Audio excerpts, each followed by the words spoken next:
What up, YouTube? Sorry I haven't posted anything in pretty much like a year. Been a busy guy, and I've been doing 100% of this work myself with the help of a buddy or two to come by where I get stuck. So it's been tough. The money has not been rolling in, and I've been having to DIY this. But the good part is that I'm pushing ahead on stuff for this platform that nobody's really done before, and the quality level is going to be sick. So let me show you some projects that I finished. Pretty much everything is almost done, but nothing's actually done. I'll give you some ideas, but I think you guys will like. All right, so interior, huge changes. Got these fantastic Technocraft seats. These are dry carbon fiber. These things weigh 6 pounds a piece, man. It's crazy. Ended up going for the 06 door panels. We're going to do some upholstery or some carbon on those. Obviously the same as before, all the illumination's been changed to white with red thanks to Bob Hickey. OEM steering wheel here. Flat top, flat bottom. I know this is pretty hard to see, but oh, and then also we did a sequential dome light thanks to Sam over at ZLEDs. Can't really tell that it's moving there, but pretty cool. All right, so long story short, Buddy Club rails, driver's side fits great. Did a little bit of lighting under the footwells just to kind of match the pocket there. My buddy Fab hand-laid this carbon. The fitment and finish is absolutely impeccable on the Workshop 12 bezel as well. We did the top of them and the buckets. So these things are kicked back pretty good right now. I need it to be driving it on the ground until I figure out where the seats fit and where my normal seating position should be. But once I do that, I'll better be able to figure out exactly where a main hoop is going to be able to sit, and we're doing a roll bar. So not a roll cage. There's nothing going to be by your head while you drive. Stage one of cardboard templates. This all needs to get, flat floored and carpeted and upholstered and all that good stuff too. I did go back to stock seat belts. The idea here is that I do not want to use harnesses driving this thing around in the street. And since this does take a 5 or 6 point, I'll end up doing clip-in style. So that way they can be taken out when I'm not actually driving it. The Cadillac CTS-V Brembo brakes. There was a lot of grinding and a lot of machining of the caliper and the knuckle that had to happen for this quote kit to work. But the end results are pretty sick, I think. Car is quote unquote static now with Fortune 510 Swift springs, and I did their air cups in the front. Everything's kind of torn apart because I'll show you in a minute here what I'm doing with the front bumper, but yeah, these things are massive. Obviously, if you've been following my Instagram, you know that kind of a racing heritage kind of lineage is the look I was going for, and you know that I went with the Martini Rossi racing livery now. I think it turned out pretty awesome, and I'm going to keep this on top of every different color that I wrap the car for a while. Going to do it in a gloss red, satin black. But yeah, so there's the flares. It just doesn't pick up on video quite right, but I'm telling you, the overall shape of these things is nuts. And we use this cutting up the old Stardust flare and just completely rebuilding these pretty much from scratch. Something else I'm going to tackle here right now. I just have my my AEM boost gauge and for boost controller and the air fuel gauge just stuck in a pod down on the passenger side footwell. I'm probably actually going to move those to the passenger side kick panel. I don't need them in my face all the time, and I think that just makes things busy. The entire internet came together and gave me more shit than you could ever imagine for having a billion gauges in all the Stance Nation pictures. I represented a gauge company. The car went to SEMA. Understand marketing, please. Stay with me. There's a business side of this too. Anyways, but to move forward with the car, I figure, especially with the newer, cleaner look, I don't want any gauges showing. And if I do, I'm probably just going to build something that lines them all up across the bottom of this dash here, and that way I can remove it if I need be. So another thing you probably saw on my Instagram was these cool little fender vents, right? Everybody says, "Oh my gosh, where'd you get those?" Well, they're cute, but I plan to mount these underneath the fender, and they're barely even going to stick up. And to be honest, that angle isn't going to create the type of draft up that's going to be required when air moves over them. So I've got some much bigger, much taller, and much harder angle. I think they're actually at a 45 vents on their way from Professional Awesome, as well as some stuff for the front splitter. So I asked a favor to have my buddies that I paid to have rebuild those fender flares for me. Had one of them come up, and after I had cut and hacked up this Stardust front bumper flare cap, I needed him to basically show me how to fiberglass and teach me the method to blend that into the bumper. And we actually put tape across the two pieces on the outside, then put some fiberglass over the top of that, which basically makes like an outside layer scaffolding.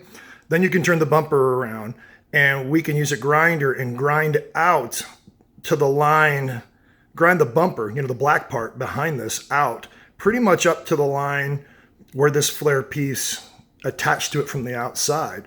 Once we did that, then we can start fiberglassing it up from the inside. And once that's dry, you peel everything off that was stuck to the tape.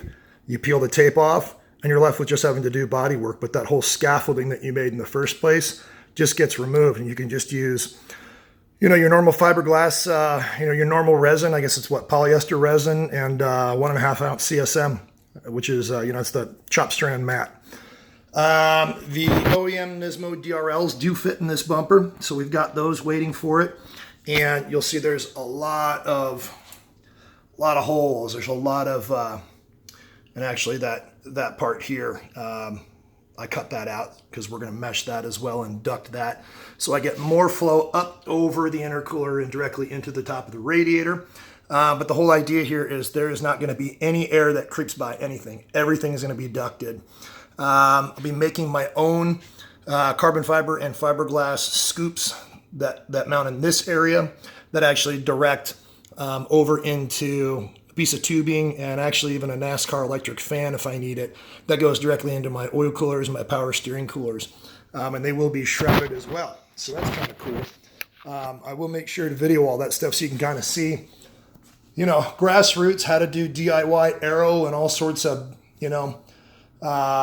cut car front bumper aero stuff. Do I need it? No. I want to do it, and I want to learn to build it, and I'm not going to build it wrong. But again, it's not a track car, but this shit's fun, man. So the body work's kind of rough. We still have more stuff we need to do, but yeah, I think that's going to turn out pretty dope. There is an additional carbon lip that will attach to these from Carbon Signal. I got their 3-piece kit. We've got kind of a squared out Garage Max style. Well, I don't want to say Garage Max style, but that's kind of what I was thinking when I looked for the front splitter. And I'll be building that. It is a thick carbon fiber. It'll have honeycomb underneath it, sandwiched with some Alumilite, and that will stick out just a hair farther, so that's what ends up getting beat up versus the actual carbon fiber parts. Kind of hard to see here, but obviously this old side splitter, that don't work no more. So got to go out and get some new Alumilite, take this one off, retrace everything onto another piece that actually follows along, and will come back out the proper width to meet the fender. One of the other things that sucks about working on this car in here is that this is not air conditioned. Yeah, it's 90 degrees in my garage, so cut me a little slack. All right, so as for the rear bumper, I pulled all the mesh that was in there out. It got panel bonded in, and what it actually did was bend the fiberglass. So now you can see I get to fix all that, which was perfect before. But anyways, this isn't bolted up. We cut out more of everything and did some more sanding. There's little hiccups that I'm going to need to blend in, like right here. But once we get that all mounted up, this has been pretty thoroughly cut out. And I'll need to square up this diffuser because it actually comes up pretty high. And we get that guy mounted up and do a little bit of body work around the corners to get it tied in, and then it'll need to mount so that way that back edge of it lies exactly flat with the the side splitters underneath the car down there. Obviously, over the winter we did Z1 diff cover. Savannah Little, I think, got sponsored by somebody else and pulled out the Quaif diff that was in her track car at like 400 miles. And I picked that up and threw that in the diff here. All Voodoo arms, everything, everywhere in the car. I've got every Voodoo part that they make. And aside from that, we pulled the subframe and everything else down and did an energy suspension urethane bushing kit everywhere else. So trust that it was a major pain to do stripes like this and have everything match up. Unbelievable. Thanks to the homie for helping me out with that one. I got a new roll of Avery vinyl ready to go because obviously, during the body work and stuff, this got a little scuffed up, and I just want to rewrap some of the major panels before, before we do the Martini side graphics. And so yeah. And aside from all the aesthetic stuff, yeah, got the turbo back from being rebuilt. I don't know what was wrong with it, but I immediately stripped the oil feed fitting. So dumb. So thanks to Precision Turbo for not taking another 2 months to fix that for me. They did me a favor and got it right in and out in a day, and it's on its way back. So, front bumper stuff. Here's the deal. Got rid of the chassis mount that I had made for the splitter before, and we did this Battle Arrow one. I'm actually really impressed with it. Don't mind my yardstick piece shim there. But this thing's pretty gnarly, and I realized just the way that, the original installers, if you guys ever followed this thing in 2009 to 2010, you'll know that, Intense Motorsports built it, but it was a long time ago and it was during a bad spot. And so at the end, it really got kind of slapped together. So this didn't get squared up very well. And it gets pretty snug down here. So I moved this forward. We're actually going to make, I wanted a big square piece that actually, clamps this down more solidly. But I want it to come out. We're going to fab something up that will actually hang the intercooler off the top. And then I can use that for my ducting. But when it comes down to this radiator and the intercooler, every bit of air that comes through this bumper is going to go in through this hole and go the easiest place it can, which is right out the side and through your wheel well. There's not going to be a single piece of air that is not guided and properly sealed to the components now. So, not to be too long-winded, because I know this video is going to end up being kind of a lot, but cooler cores, as you can see they're laying, are probably going to end up, I got to build my splitter. Then we've got 3D diffusers, wheel well air diffusers that mount in there. So that's going to be tricky. Once we get that done, which is probably about 3 or 4 weeks out, I'll be able to figure out where my cooler is going to sit in here, longitudinally or whatever. It's vented or ducted. Then I need to build a duct that's going to sit off the side of it here that will mate up to the bumper that will blow air straight into it. Then the air that comes out of the back of the cooler has to go somewhere. So I don't want to necessarily have it go right out into the wheel well. I'd like it to be blocked off, ducted, and have an opening that shoots the air along the side of the car. But I don't know. We'll see how much room we've got. That's a lot of stuff cooking. The other thing I would like to do is pull out all this stuff through here. And the bumper opening, you don't want it to be straight. You want the bumper opening duct to come in straight and then just like a wing, keep the air attached and go up. to meet, you know, the top underneath here. So it'll all be boxed in, but I really want to have some sort of nice curve to it. And what we're going to use for that is, what is it called? Coroplast. That's right. Coroplast is basically the plastic corrugated, really thin sheeting that they use for like realtor signs. And you can place that all over, cut it with a utility knife, tape it up, fiberglass or carbon fiber right over it, and it's extremely light and extremely strong. So, yeah.